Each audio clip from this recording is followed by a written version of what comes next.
Here's something to be hopping mad about. Foreign investment in Montreal fallen off a cliff, down 24% in the last year. Aref Salem is leader of Ensemble Montreal. That's the opposition over at City Hall. And maybe he's hopping mad too. He's in studio. Monsieur Salem, Aref, welcome back to the show. Thank you, Elias. What is, for our listeners, why should they be concerned? I have anger over this because this is our future. This is the city's future. What's your concern? What should our listeners know about these terrible numbers that came from Montreal International?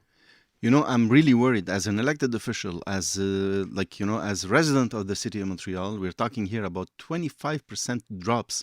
If we compare the city of Montreal to other cities in the world, we're talking about 3% decrease in other cities. We're talking here about 25%. It's close to $1 billion.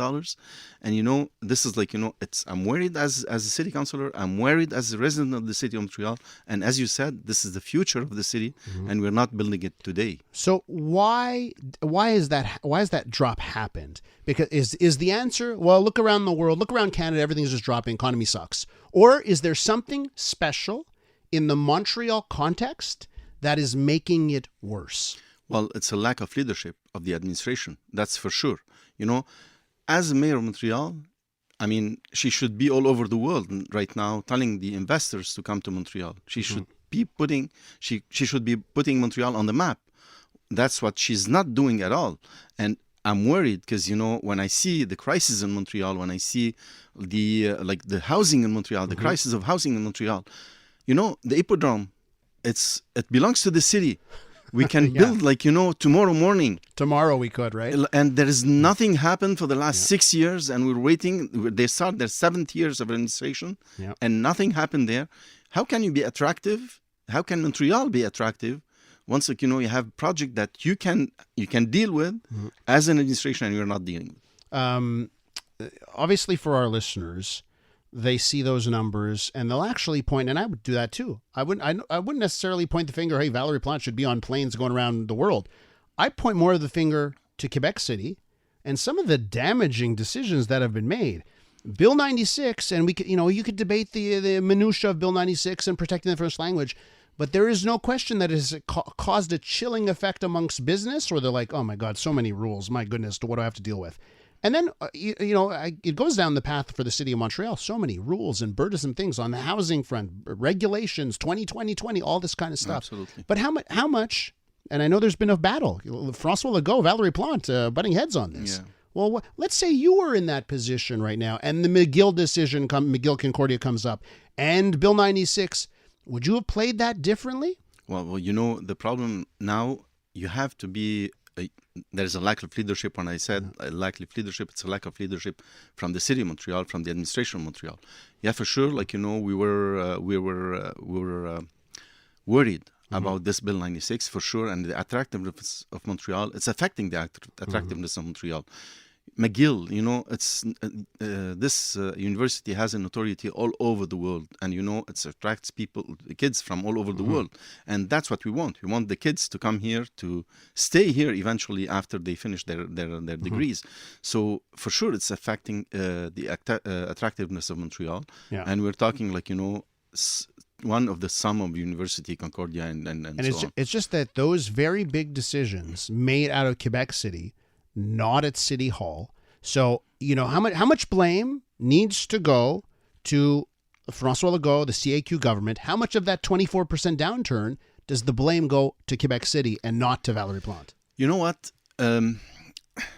Being a mayor of Montreal, you have to act as a leader. And you have to let the government change its mind. You know what happened with Bishop, right? Yeah. So they exclude Bishop. Why not Montreal? Why we didn't do the lobbying, the necessary lobbying to do it? They've said it, right? They've said so. McGill and Concordia are leading to the anglicization. There's too much, and it's like comical, like it's conspiracy theory. I made up how I'm saying it, but it's literally what they said. Like François Legault literally said this. There's too much English on the streets of downtown Montreal, right? So there you go. Is he right? Is he right? Is there too much English on the streets of downtown Montreal? Montreal, it's an international city. And, and as an international city, we're attracting companies, we're attracting foreign students, and we're one of the top cities, universities, and we have one of the top universities in the world. So we should continue to attract these people to our city, for sure. So does any of you actually feel bad or feel sorry for Mayor Plante? Because she's between a rock and a hard place of trying to, assuage the concerns of francophones about growing anglicization, and also trying to advocate for because she did that, right? She came out for McGill and Concordia, and then François Legault the next day. I cannot believe the mayor of Montreal is against French. Do you feel sorry for her on this subject? Well, for sure, it's a sensitive position that we have to make, but you have to make sure that the English community in Montreal, she can feel well when they live in the city. We have this we have the responsibility to let them feel well. So, like McGill and Concordia, last week they told us when they filed lawsuits, both of them filed lawsuits, and they said, we tried, we talked to the provincial government, we did everything we could to convince them they needed to do something else. They outright refused, so now we have to do a lawsuit. Given that decision, because you said, well, hopefully they'll change their mind. They're not changing their mind, right? They are hell-bent on hitting Concordia and McGill quite hard.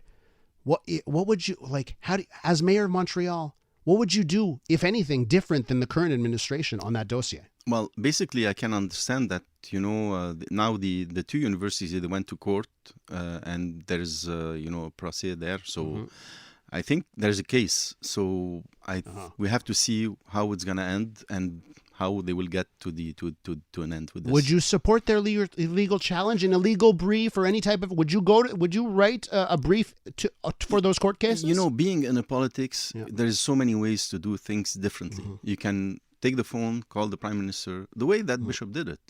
Like when we had Bishop, they got something. They're out of this deal, so we could have do something better, like at least on the phone and trying to make it.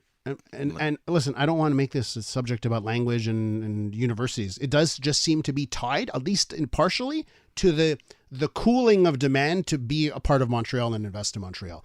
So let me ask you, what have you been hearing? What can you tell our listeners? Discussions with business people, I should say, from around the world. What are they telling you as when it comes to their decisions to say, this time around, this year, we're not investing in Montreal? Why are they making that decision? I'm going to just tell you, there is so many crises in the city. And as I told you, I gave you the Hippodrome, the Blue Bonnets land. But, in the east end of Montreal, we have this decontamination lands that the government of Quebec, they give the administration plant $100 million. And you know how much they spent out of this envelope? No. $600,000. And it has been years and years we were talking, Why is that? Why so? Why? If they've been given the money, why have they been stalling? But that's the problem. That's when I say there's a lack of leadership. What does it take to the mayor to sit on a table and bring these people around the table and ask them what's not going on? Can we find a solution? Can we make it happen faster? Can we at least these land? It's an empty land. We can attract so many people to these lands. Just to give you an example, in Saint Laurent, Technopark. They centralized the Technopark. They took over the Technopark. Since the day that they took over, there is not even one company came to Technopark. Is it similar to the Blue Bonnet situation, that they want to put so many conditions, nobody wants to deal with them? Absolutely. When we were there, us responsible of Technopark, we had Green Cross, an investment of $275 million. We had ABB. Yeah. We had FP Innovation. We had so many companies coming and investing in Montreal. Now, when they put their hand on Technopark, Montreal, nothing is happening there. Nothing, not even one project. We'll end on this and trying to get the numbers back in the right direction. If you were in power, if Ensemble Montreal wins the next election, how much would you just give the keys to the city to the developers and say, here it is, go with it? How would you tackle it? Well, for sure, when we have a lack of 60,000 units when we have to build 60,000 units in Montreal, it has to be done with the promoters. It has to be done with everyone around the table. We cannot just talk about social housing and affordable housing we have to talk about housing because we have in the middle of a crisis today, and it has to be done with everyone around the table. The promoters, the government of Quebec, and the government of Canada too. Because, you know, all of these people, they have to put some money for the social and affordable housing. But, you know, the main thing is like we have to keep the resident in Montreal, and we have to build these 60,000 units with promoters, and we're sure, like, you know, we're going to sit around the table and we're going to talk. Biggest stain on the Projet Montreal track record is the housing record. Absolutely. Right, where nothing's happened. Absolutely. I ask you this every time you come on. Every day that passes, it's one day closer to the next election. Absolutely. Are you going to be the guy? Are you going to be the leader of Ensemble Montreal in the next election? Do you know yet? You know, Elias, I'm working as if I'm the one, but I'm going to make sure in 2025 we are going to be in power, either with me or with someone else. But we're working every single day, and you're going to hear some new stuff coming. And, you know, probably asking the population if anyone wants to be a member of Ensemble Montreal, it's a time to apply. Because, you know, you're going to choose the next mayor of Montreal. Yeah, that's right. Choose the candidate. Positions are open. Aref Salem is leader of Ensemble Montreal. Thanks so much for coming in. It's a pleasure, Elias.